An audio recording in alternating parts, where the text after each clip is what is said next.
So let's begin with menstruation. What is menstruation? Menstruation क्या है? The physiological process or pathological process? Physiological menstruation में क्या हो रहा है? Cyclic bleeding हो रही है ना? This visible manifestation of uterine bleeding, which is cyclic and physiological. Means her month हमें क्या होगा? जो हमारा यूट्रस है, यूट्रस आप जानते हैं, वुम, तो वुम की 3 लेयर होती है, बाहर वाली, अंदर, और जो सबसे अंदर वाली लेयर है एंडोमेट्रियम. तो नेचर ने हमें एक यूनिक पावर दिया है, फीमेल को स्पेशली. क्या? Birth, giving birth. तो नेचर हर मंथ क्या कर रही है? एंडोमेट्रियम को प्रिपेयर कर रही है फॉर कंसेप्शन. जब भी स्पर्म और oocyte फ्यूज होंगे तो जाइगोट बनेगा, और जाइगोट को इम्प्लांट होने के लिए क्या चाहिए? एक न्यूट्रिटिव बेड. वो न्यूट्रिटिव बेड कौन बना रहा है? एंडोमेट्रियम. लेकिन अगर फ्यूजन नहीं हुआ है तो वो एंडोमेट्रियम क्या होगी? जैसे ही हार्मोन का विड्रॉ होगा एंडोमेट्रियम शेड, और वही क्या है? विजिबल ब्लीडिंग, जिसको हम क्या कहते हैं? Menstrual bleeding. तो ये वेरी करता है, 3 to 4 डेज भी इसका ड्यूरेशन हो सकता है. Interval average 28 to 30 days. तो मेंस्ट्रुअल हाइजीन की नीड क्यों है? कोई बताएगा मुझे क्यों मेंस्ट्रुअल हाइजीन की नीड है? क्या नेचर ने ऐसा प्रिवेंटिव मैकेनिज्म नहीं बनाया कि हमें इन्फेक्शन ही ना हो? कोई प्रोटेक्टिव मैकेनिज्म है कि हम मतलब मेंसिस के ड्यूरिंग मेंसिस हाइजीन अगर मेंटेन ना भी करें तो क्या हम इन्फेक्शन से बच सकते हैं? नहीं. ठीक है, नेचर ने हमें प्रिवेंटिव मैकेनिज्म दिए हैं. क्या? एक तो अगर हम एक्सटर्नल जेनिटलिया पे जाएं तो वेजाइना डायरेक्टली एक्सपोज नहीं है एनवायरनमेंट के, वो लेबिया से पोज रहता है. ठीक है, तो कभी इन्फेक्शन असेंड करेगा ही नहीं. और हमारी वेजाइना के अंदर एक गुड बैक्टीरिया रहता है, लैक्टोबैसिलाई. वो क्या प्रोड्यूस कर रहा है? Lactic acid. तो लैक्टिक एसिड से वेजाइना का पीएच कैसा होता है? एसिडिक. तो जब भी एसिडिक मीडिया रहेगा तो इन्फेक्शन के चांसेस मिनिमल है. लेकिन ड्यूरिंग मेंस्ट्रुएशन क्या हो रहा है? जो ब्लड एस्केप हो रहा है उससे वो डॉडरलिन बैसिलाई भी क्या हो रहा है? Flush out. और ब्लड एक फेवरेबल मीडिया होता है पैथोजन को ग्रो करने के लिए. तो जब भी पैथोजन वहाँ ग्रो होंगे तो इन्फेक्शन के चांसेस मैक्सिमम है. इसलिए हमें मेंस्ट्रुअल हाइजीन की नीड है कि ड्यूरिंग मेंस्ट्रुएशन हमें हाइजीन मेंटेन करना है. तो ये पैथोलॉजिक ऑर्गेनिज्म अगर ग्रो कर रहे हैं वेजाइना में तो इसके क्या क्या कॉम्प्लिकेशंस हो सकते हैं?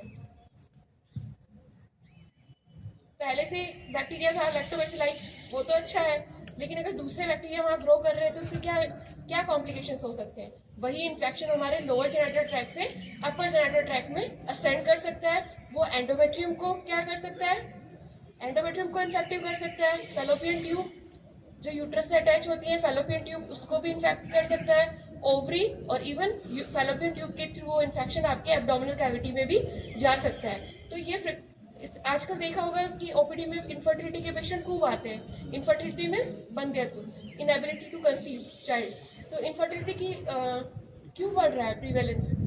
कि हमारी इंडियन सोसाइटी में भी इनफर्टिलिटी इतना बढ़ता जा रहा है कि हम इग्नोर करते हैं. जो वेजाइनल एब्नॉर्मल वेजाइनल डिस्चार्जेस है उनको इग्नोर कर रहे हैं, तो वही इन्फेक्शन असेंड कर रहा है एंडोमेट्रियम में. तो जब आपकी एंडोमेट्रियम ही इन्फेक्टेड है तो वो एक न्यूट्रिटिव बेड का काम नहीं कर रही है ना, रिसेप्टिव ही नहीं है, तो वहाँ जाइगोट इम्प्लांट होगा ही नहीं. और ट्यूब, अगर ट्यूब में इन्फेक्शन चला गया है तो वहाँ पे वाटर एक्यूमुलेशन हो सकता है, जिसको हम हाइड्रोसेल्पिंग्स कहते हैं, या पस का एक्यूमुलेशन हो सकता है. तो अगर वहाँ पे पस और वाटर एक्यूमुलेट हो रहा है तो ट्यूब आगे चल के क्या हो सकती है?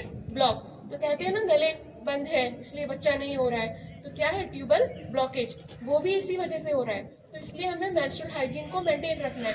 तो इसके लिए क्या क्या कर सकते हैं? सबसे सिंपलेस्ट मेथड, डेली नहाते हैं तो जब भी आप नहाओगे तो अपने प्राइवेट पार्ट को भी क्लीन करना है. ठीक है, तो प्राइवेट पार्ट को क्लीन करने के लिए कोई स्पेसिफिक चीज चाहिए हमें? नहीं. ना हमें कोई केमिकल यूज करना है, ना कोई सोप यूज करना है. अगर सोप भी यूज करोगे तो माइल्ड सोप, ठीक है, या फिर ल्यूकवार्म वाटर से सिंपल वॉश करना है. तो वॉश करने का तरीका क्या होना चाहिए? Front to backward. क्योंकि हमारा जो फीमेल की अगर बात करें तो यूरेथ्रा, फिर विजाइना और एनस, ये तीनों क्या है? क्लोज. मेल में यूरेथ्रा की लेंथ 10 सेंटीमीटर होती है, लेकिन फीमेल में जस्ट 4 सेंटीमीटर. तो अगर आप लोकल हाइजीन मेंटेन नहीं करोगे तो आपको यूरिनरी ट्रैक्ट इन्फेक्शन के चांसेस भी मैक्सिमम होंगे. और अगर 100% का हम यूरिन कल्चर कराएं तो उसमें से 80% में ई कोलाई मिलेगा. ई कोलाई बैक्टीरिया जो कहाँ होता है? स्टूल में. हमारे मल में जो बैक्टीरिया होता है वो यूरिन में मिलता है। क्यों? क्योंकि तीनों पास पास हैं, यूरेथ्रा, वजाइना और रेक्टम। तो हमें इसलिए हमारे जेनाइटल हाइजीन को भी ड्यूरिंग मेंस्ट्रुएशन मेंटेन रखना है। एटलीस्ट वंस डेली आप वॉश करिए, ठीक है। और वाइप कैसे करना है? वही फ्रंट टू बैक, मतलब बैकवर्ड डायरेक्शन से।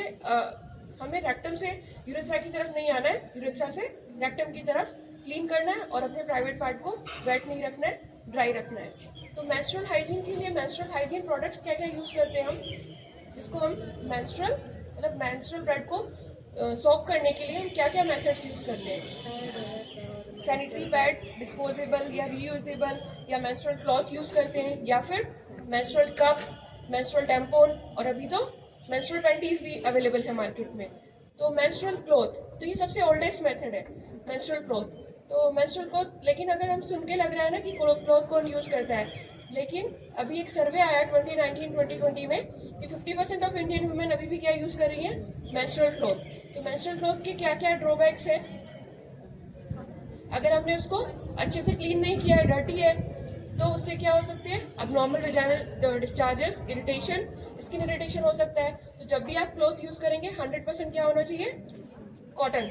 100% कॉटन होना चाहिए। उसको आपको प्रॉपर्ली वॉश करना है और सनलाइट में ड्राई करना है, उसी के बाद उसको यूज़ करना है। और एक क्लॉथ को 1 ईयर तक आप यूज़ कर सकते हैं अगर उसको आपने प्रॉपर्ली वॉश किया है, ठीक है। दूसरा आता है डिस्पोजेबल, रीयूजेबल पैड। तो रीयूजेबल भी रेयन के बने हो सकते हैं या फिर कॉटन के, तो उसको भी आप रीयूज कर सकते हो, लेकिन उसको भी प्रॉपर्ली वॉश करना है। थर्ड है सैनिटरी पैड, जो डिफरेंट साइज में और without wing, with wings available है। प्लास्टिक ब्लेंडेड, कॉटन और जेल के बने होते हैं।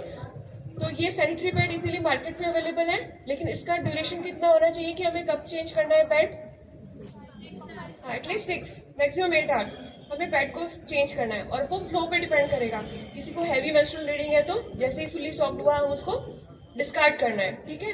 लेकिन सैनिटरी पैड क्या कर रहा है? ये नॉन बायोडिग्रेडेबल है, तो हम बायो वेस्ट को क्या कर रहे हैं? इंक्रीज। क्योंकि एक female average 400 to 500 times menstruate मतलब मेंसेस आ रहे हैं उसके 400 to 500 टाइम्स, और एक मेंस्ट्रुअल पीरियड में हम 10 to 15 पैड यूज करते हैं। तो 5000 to 7000 एक फीमेल इतने सारे पैड यूज करेगी, तो वो बायो वेस्ट को इंक्रीज कर रहे हैं ना। तो हमारे पास कुछ और ऑप्शन होना चाहिए। तो अभी कॉटन या बैम्बू के या फिर जूट के भी पैड अवेलेबल है, लेकिन वो थोड़ा कॉस्टली है। जो ये प्लास्टिक ब्लेंडेड है उनसे थोड़ा कॉस्टली है। और फिर आता है मेंस्ट्रुअल टैम्पून। तो मेंस्ट्रुअल टैम्पून कॉटन के भी बने होते हैं, डिफरेंट साइजेस के आएंगे, स्मॉल साइज, मीडियम और बिग। तो टैम्पून का काम है वो भी ब्लड सॉक कर रहा है, लेकिन इसको हम कहाँ इंसर्ट कर रहे हैं? वेजाइना में। पैड को हमने स्टिक किया था पैंटी पे, और टैम्पून को हम इंसर्ट कर रहे हैं वेजाइना में। तो ये विद एप्लीकेटर, विदाउट एप्लीकेटर आते हैं, और इसमें स्ट्रिंग्स होती है, उससे इजीली पुल करके आप इसको रिमूव कर सकते हैं, ठीक है। तो टैम्पून को भी आपको 6 to 8 आवर पे चेंज करना है। अगर चेंज नहीं करेंगे तो हाँ, इन्फेक्शन असेंड कर सकता है, और वही आगे चल के टॉक्सिक शॉक सिंड्रोम, यानी कि आपकी पूरी बॉडी में सेप्टिसेमिया हो सकता है। तो जब भी फॉरेन बॉडी अगर कोई है वजाइना में, तो पेशेंट क्या सिम्टम लेके आता है? फॉल स्मेल डिस्चार्जेस, और पर्टिकुलर ग्रीनिश कलर के।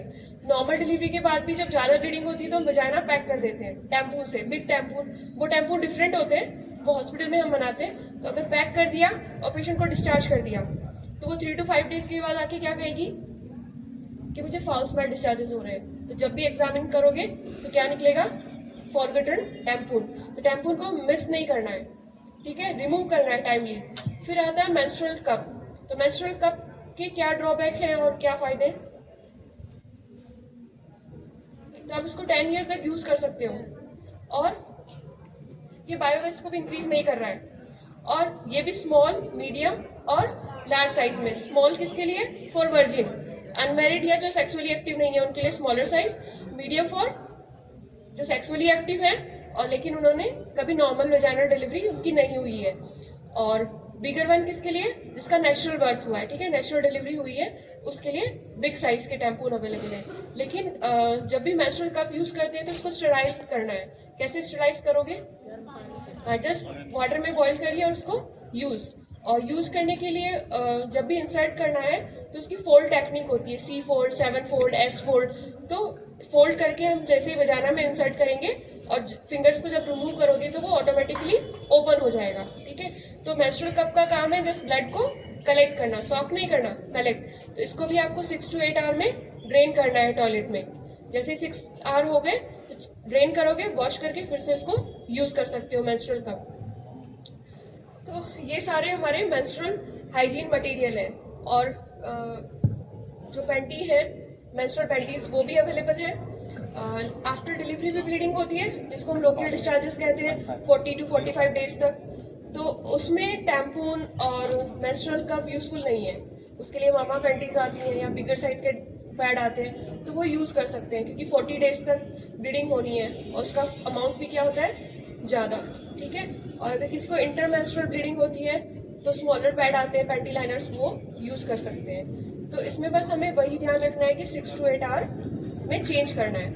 अब क्वेश्चन कितने लोग पूछते हैं कि क्या किसी को आईयूसीडी यानी copper T, intrauterine copper T, intrauterine devices जो होती हैं कॉन्ट्रासेप्टिव, या कॉपर टी लगा हुआ है, मल्टी रोड लगा हुआ है, तो क्या वो मेंस्ट्रुअल कप यूज़ कर सकते हैं, टैम्पून यूज़ कर सकते हैं? तो वो यूज़ कर सकते हैं, ठीक है। उसमें कोई कॉन्ट्राइंडिकेशन नहीं है कि किसी को आईयूसीडी इंसर्ट है तो वो मेंस्ट्रुअल कप यूज़ नहीं कर सकती है, ठीक है। तो ये सारा हमारा है मेंस्ट्रुअल हाइजीन से रिलेटेड प्रोडक्ट, ठीक है।